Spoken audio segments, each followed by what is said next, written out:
Kerusakan fungsi hutan hingga deforestasi diduga jadi beberapa pemicu longsor dan banjir bandang di Sumatera.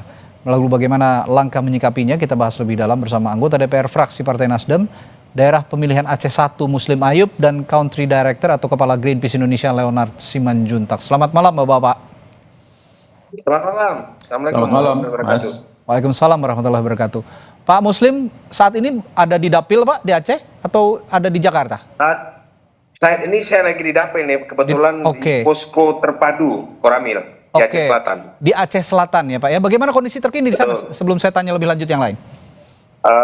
Terkini memang keadaan banjirnya mulai surut, tapi pengungsian masih tetap di lokasi, sampai ratusan pengungsi yang ada di lokasi. Dan saya baru selesai memberikan bantuan-bantuan masa panik lah untuk para pengungsi yang ada di Kecamatan Trumon, Kabupaten Aceh Selatan. Nah kalau di Aceh Selatan sendiri analisa Pak Muslim penyebab banjir bandang dan longsor ini Pak apa di sana?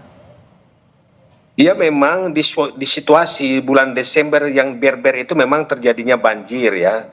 Itu memang langganan setiap daerah terjadinya banjir bandang. Tapi dalam hal ini kita harus melihat juga apa penyebab terjadinya banjir itu. Tapi yang saya lihat ini sangat dahsyat sekali. Saya sudah umur 58 tahun ya. Kali ini memang banjir cukup besar sekali.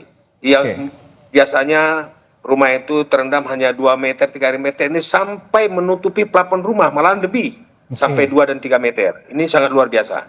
Tapi Anda memandang ini ada efek dominokah dari pengelolaan hutan di Aceh misalnya yang tidak proper sehingga menyebabkan yang Anda katakan banjir dahsyat tadi selama 58 tahun baru terjadi kali ini?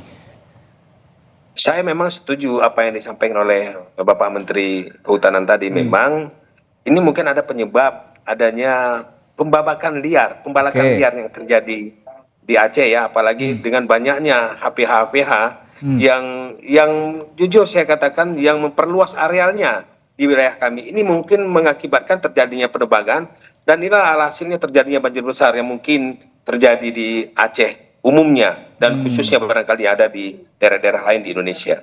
Oke, jadi ada perluasan Bapak katakan tadi ya di sana, perluasan pembalakan liar di wilayah Aceh Selatan. Ya kemungkinan dari sumber-sumber yang layak dipercaya pembalakan liar itu terjadi mungkin barangkali ada oknum-oknum yang membuka HPH yang kita tidak tahu bagaimana proses izinnya. Karena jujur saya katakan banyak memang HPH yang membuka area hutan di Aceh ini, kita tidak tahu bagaimana proses izinnya, tiba-tiba muncul arealnya sampai ribuan hektar. Ini yang terjadi barangkali yang harus kita sikapi. Jadi menteri, khususnya Menteri Kehutanan tidak segampang mengeluarkan proses izin terhadap HPH ini. Ya, sangat terlihat sekali Pak Muslim kalau memang banyak sekali Anda katakan perluasan lagi pembalakan liar. Dari visual udara saja sudah banyak pengundulan di bukit, pengundulan di hutan-hutan. Nah saya ke Pak Leonard kalau gitu. Pak Leonard, jadi bagaimana kondisi hutan di Sumatera jika melihat banjir bandang dan longsor saat ini? Seberapa parah kerusakannya dan risiko dampaknya? Baik, terima kasih Mas. Selamat malam. Ya. Pertama-tama tentunya kembali menyampaikan rasa duka kepada seluruh masyarakat yang terkena. Ini bencana luar biasa. Saya kira ini mungkin salah satu bencana ekologis, bencana hidrometeorologis terbesar yang kita hadapi sampai saat ini. Jadi dan juga tentunya kepada seluruh tim yang masih bekerja keras untuk evakuasi, untuk buka akses dan sebagainya, kita sampaikan dukungan selalu. Nah, Sumatera itu sebenarnya memang sudah kehilangan sebagian besar hutannya. Hutan dataran rendahnya sudah hampir habis sebenarnya. Sudah terkonversi menjadi ya terutama adalah perkebunan sawit dan HTI. Itu masif terjadi sejak tahun 80-an. Sebenarnya yang relatif tersisa adalah di wilayah-wilayah pegunungannya, yaitu mulai dari kalau di wilayah dapilnya Pak Muslim di Loser, kawasan ekosistem Loser, turun ke selatan ke Bukit Barisan sampai ke Bukit Barisan Selatan. Jadi itu yang tersisa, tetapi sekitar 10 tahun terakhir, 10 sampai 15 tahun terakhir juga terambah macam-macam proses-proses deforestasi yang terjadi di wilayah pegunungan ini. Dari yang legal, kita harus bicara yang legal. Jadi izin-izin itu diberikan dalam jumlah ribuan dan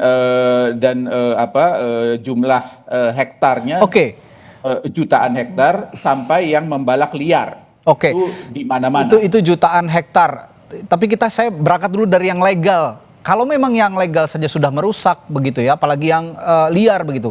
Perlukah kalau demikian adanya moratorium misalnya pemberian izin terhadap logging di hutan-hutan di Sumatera, terutama di Aceh yang juga saat ini cukup parah terjadi longsor dan banjir di sana?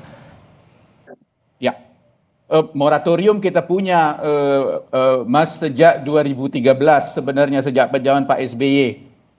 Dilanjutkan oleh Pak Jokowi, dan tetapi praktek di lapangan tadi seperti Pak Muslim bilang, izin-izin keluar terus. Ya.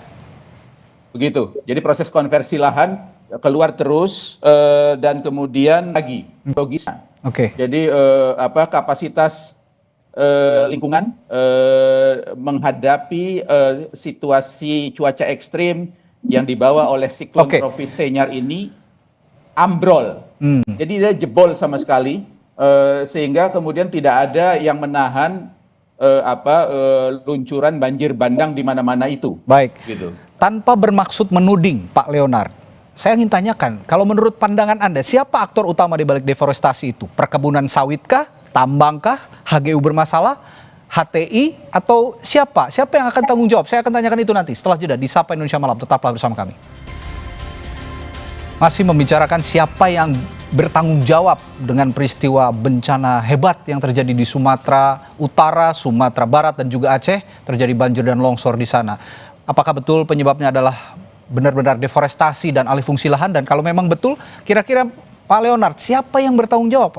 Kalau saya bisa tanyakan, tanpa bermaksud menuding, karena tadi berdasarkan pembicaraan kita sejak awal, ini memang ada pihak-pihak yang menyalahgunakan lahan-lahan di Sumatera Utara, Sumatera Barat, dan juga Aceh hingga menyebabkan bencana besar ini terjadi, Pak Leonard. Ya, kelindannya sudah begitu kusut sebenarnya, Mas. Ini banyak sekali pihak terlibat, dari pemberian izin yang sebenarnya sudah mengingkari moratorium, pemberian izin baru. Dan juga pemutihan di mana-mana, kemudian kawasan tambang di kawasan hutan. Catatan teman-teman Jatam ada 1.907 izin usaha tambang seluruh Sumatera, luasnya 2,45 juta hektar. Sumatera Utara sebagai contoh, kehilangan dari 2001 sampai 2024 1,6 juta hektar tutupan hutan. Wow. Kemudian sebagian besar daerah aliran sungai di ketiga provinsi ini itu akhirnya sekarang itu kategorinya APL, area penggunaan lain, bukan kawasan hutan. Nah, ini kan proses ini kan kalau sudah APL itu rawan sekali deforestasi begitu. Jadi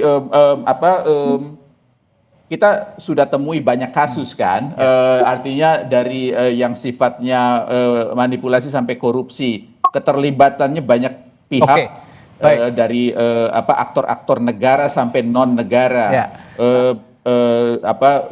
Kelindan ini sudah kusut sekali sehingga memerlukan evaluasi yang total. Audit total tentang bagaimana tata kelola hutan di Sumatera ini. Begitu.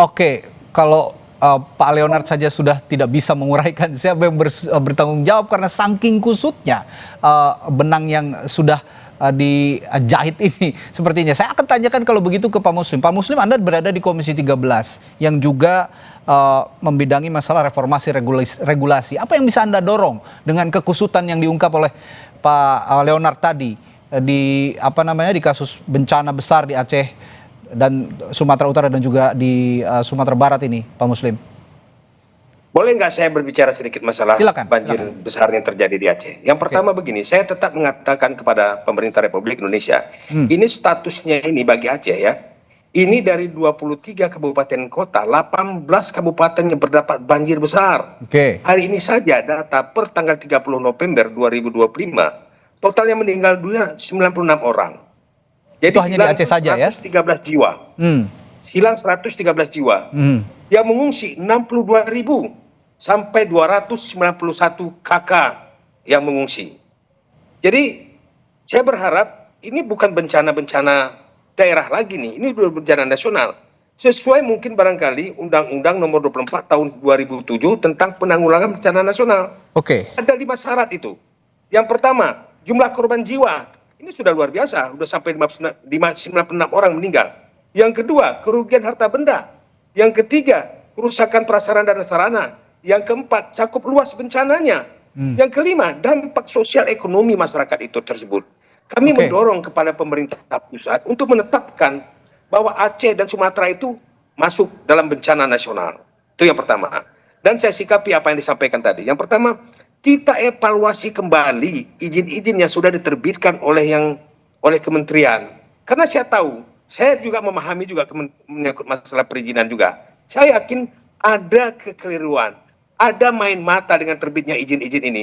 Kalau kita lihat dari kenyataan yang ada di lapangan, izin itu tidak sesuai dengan lahan yang dipetakan. Ini kan merupakan sumber persoalan. Misalkan izin ini di pusat, di daerah atau di mana, Pak Muslim?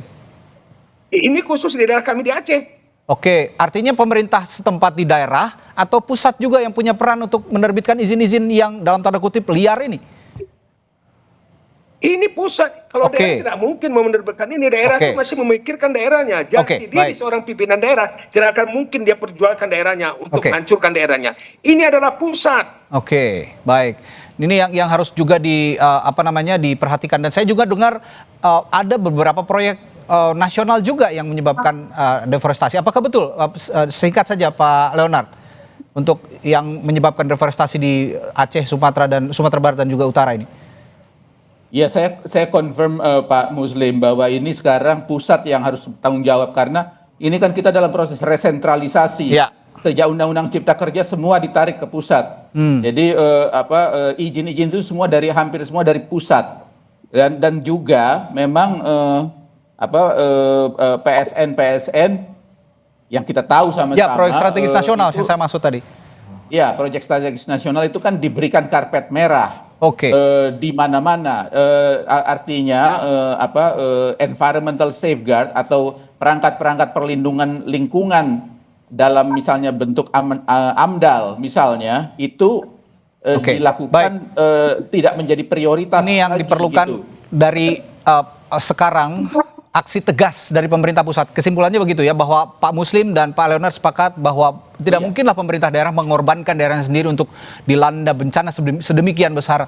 Dan tadi juga Menteri Kehutanan sudah mengatakan harus ada yang dievaluasi, tapi jangan hanya lip service ya. Harus tegas apa tindakan nyata yang harus dilakukan sesegera mungkin agar bencana besar seperti ini tidak terjadi lagi di kemudian hari. Terima kasih Pak Leonard dan juga Pak Muslim telah bergabung bersama kami di Sapa Indonesia Malam. Kita jumpa lain waktu. Sampai jumpa, selamat malam.